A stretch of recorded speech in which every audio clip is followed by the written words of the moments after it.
Est-ce que Oda serait pas en train de foirer le développement des Mugi? Si on prend les 3 derniers arcs du manga, on va pas se mentir, Oda a clairement loupé le coche pour nous développer certains persos. En fait, c'est surtout à côté du poulet qu'il nous a sorti pour Sanji à Whole Cake que les autres arcs paraissent vraiment fades. Déjà à Wano, c'était clairement le moment pour en dévoiler plus sur Zoro. Alors oui, il a eu plein de combats et il a quand même été au centre de l'intrigue, mais rien sur ses origines. Alors oui, le flashback sur Kozaburo était intéressant, mais c'était trop peu, surtout qu'on a appris dans les SBS que la famille de Zoro venait bel et bien de Wano et que Ushimaru et Ryuma étaient ses ancêtres directs. Il y avait clairement un truc à faire, mais non, Oda a préféré donner du temps d'écran à Hamlet et Gazelman.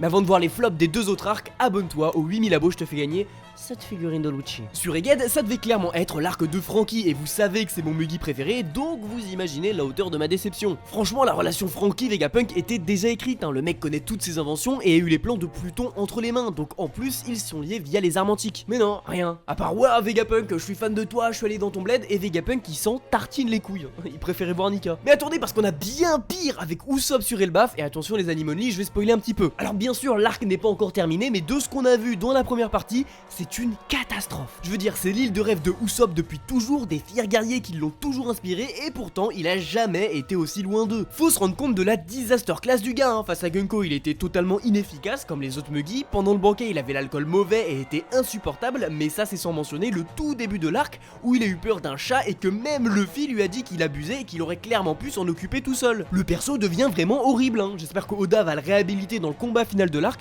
sinon faudra plus attendre grand chose de lui. Dis-moi ce que t'en penses en commentaire.